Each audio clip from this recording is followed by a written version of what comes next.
you can understand those chapters. Questioner asks, since this error keeps coming up, what would you say is the root of the error? It doesn't specifically state what error, but I take it perhaps the idea that salvation is dependent upon an activity of man. What would be the root of that? And that brings me back to an aspect of the previous question that I didn't answer. The root of it all is pride, as that questioner suggested. This is why, in one form or another, this heresy comes back again and again and again. Man must contribute something. In fact, man must be decisive. The Federal Vision teaches that. God gives His grace to us. But whether we're going to be saved by it depends in the final analysis upon us. That takes us back to the Garden of Eden. Our sin there, and it's in our nature, our sin there was, we shall be as God. We shall be as God. And if we save ourselves, or if our salvation depends in the final analysis upon us, we are God. Where do the men of the Federal Vision find their comfort in this life and the life to come? The theology of the Federal Vision is a doctrine of terror. They would say it doesn't terrify us because we're going to keep the conditions. We're capable of keeping the conditions, and as long as we perform the conditions, we're all right. But the fact remains that their doctrine teaches that every believer, to the day of his death, can possibly lose his faith and perish everlastingly. And that's a religion of terror. From that, the Reformation, thanks be to God, delivered us. And as I said quickly at the end, that was one of the main purposes of the Reformation. Rome kept all its members in that terror, that they might not be saved. No one, according to Rome, can be sure of his final salvation. The Reformation delivered us from that.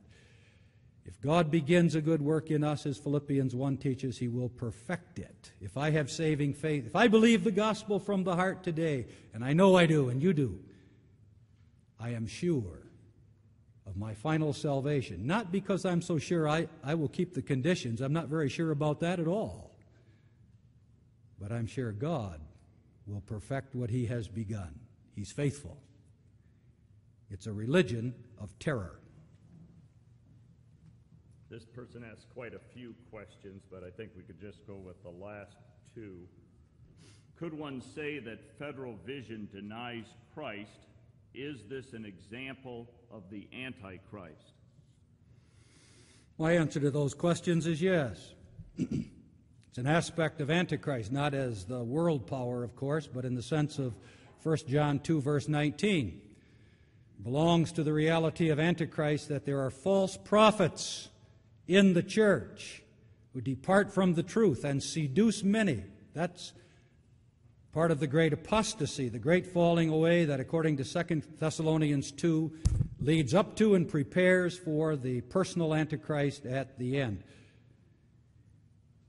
It was exactly Luther's charge against the doctrine of justification by faith and works that it was a denial of Christ. Christ didn't do enough. Christ didn't do everything. Christ didn't, by His obedience, obtain full righteousness that makes us worthy of eternal life. We must add something. And that's to deny Christ. And that's exactly what the book of Galatians says. The Galatians were teaching that to the work of Christ they had to add their own work of circumcision. And Paul says, if you've adopted that teaching, you've fallen away from Christ altogether.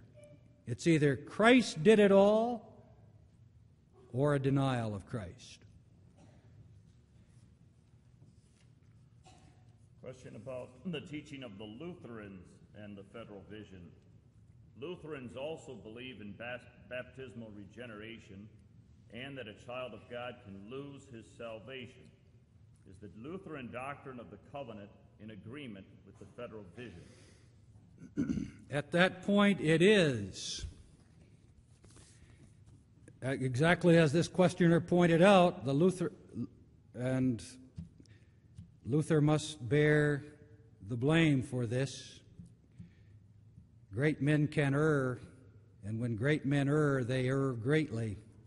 Luther's teaching was something like baptismal regeneration. Every baptized child, through that sacrament, is saved or regenerated. And of course, that means that they can go lost. So at that point, the federal vision and the Lutheran doctrine are the same. And, I might add, the Roman Catholic doctrine of baptismal regeneration as well. And the Reformed faith, although it does justice to the sacrament of baptism as a sign and seal of the grace of God in Jesus Christ, insists that the sacraments, like the preaching, is a means of grace by the Spirit to God's elect people. Two more questions, both having to do with children. What does the federal vision say of babies of covenant believers who die before baptism? That's something about which the men of the federal vision are debating among themselves.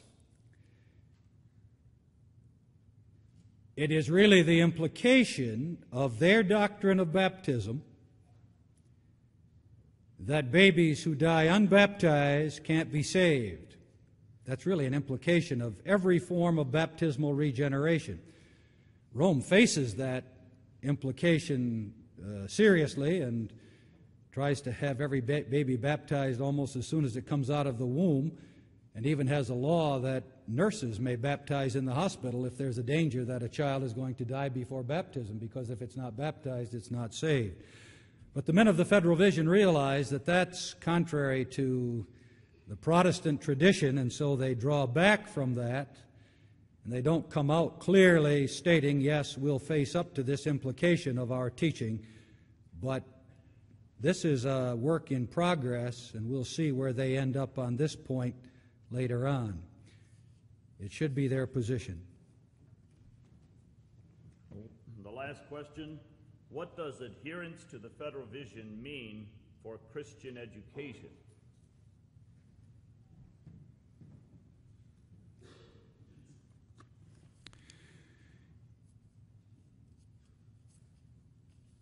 The men of the federal vision are very vigorous defenders of good Christian education, Christian schools where possible, and also they advocate strongly, some of them, homeschooling, but they reject education in the state schools with a passion. So much is that so that a while back, Douglas Wilson praised the little book that I wrote on Reformed education. And I understand he was severely rebuked by his colleagues for that, for praising anything that came out of the Protestant Reformed churches. But he appreciated the strong emphasis in that book upon Christian education and the necessity of good Christian schools. So their very strong teaching, erroneous teaching, that every child is saved and united to Christ, has for them the implication that they're very strong defenders of Christian education. And just how their erroneous view might work out in their actual teaching, it's hard for me to say. I haven't attended their schools, so I'll limit myself to saying that they themselves apply their doctrine in such a way that they strongly encourage the Christian education of the children and the young people.